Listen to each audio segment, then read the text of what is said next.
Hello and welcome to Callooh Callay. This is the Jub Bar and my name is Victor. You're welcome. Today we're going to make a thing called the Martinez, and as you can hear in the name, it's quite similar to Martini, and some would say that it is the grandfather of the Martini as well.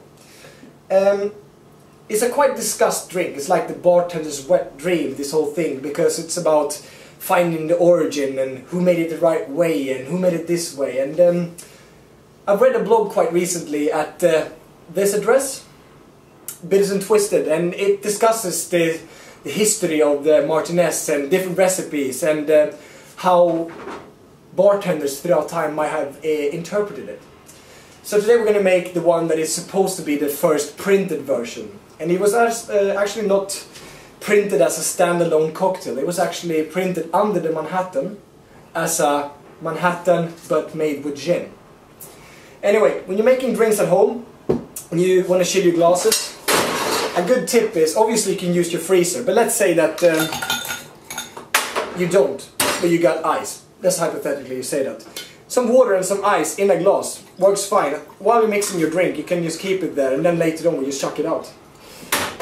This is a stirred drink as well, so I got a mixing glass. You can use a jar at home or whatever, you don't need to have a fancy glass like this. Stir it a few times, make sure that it's cold as well, because that's like the basis of a good drink, at least the ones made with, obviously with ice, that they keep cold for a longer time. So the more things that are cold, the better. The drink is built through time.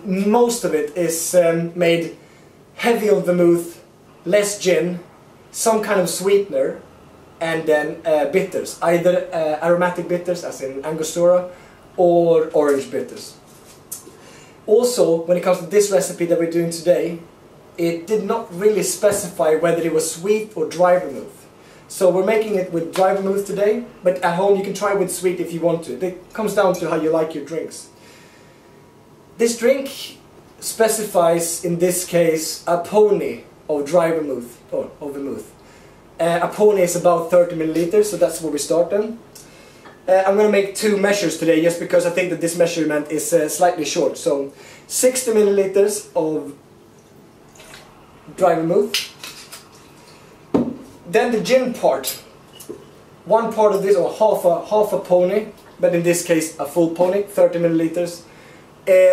Is also a discussed variable, considering that dry gin, as in the Beefeater or Plymouth or Tanqueray or one of these that you see nowadays, were not as available, or if not, they were not as popular in America by this time when this was made in 1884.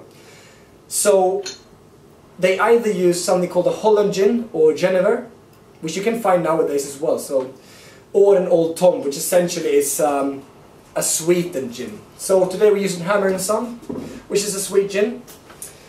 The recipe specifies 3 dashes of Angostura, and since we're making 2,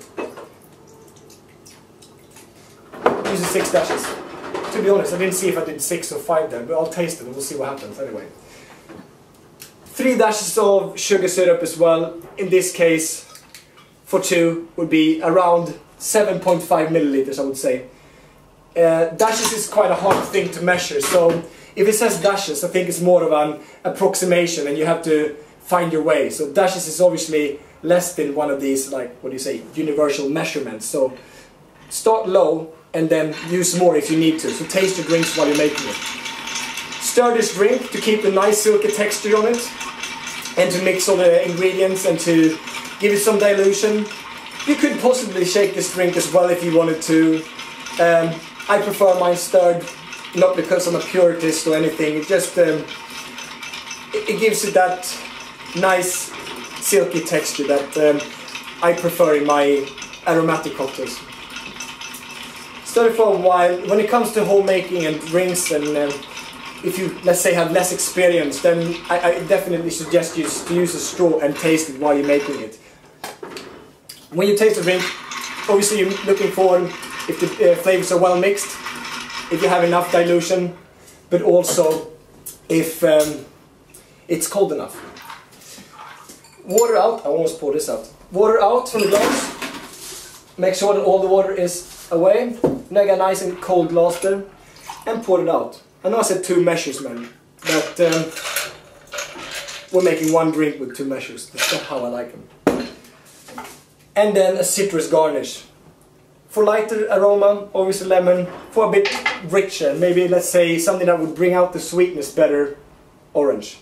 A bit on top, a bit on the edge, and a bit on the stem. And this is O.H. Byron's Modern Bartender's 1884's Martinez. Enjoy. And a wise man once said, never discuss philosophy or politics in a disco environment.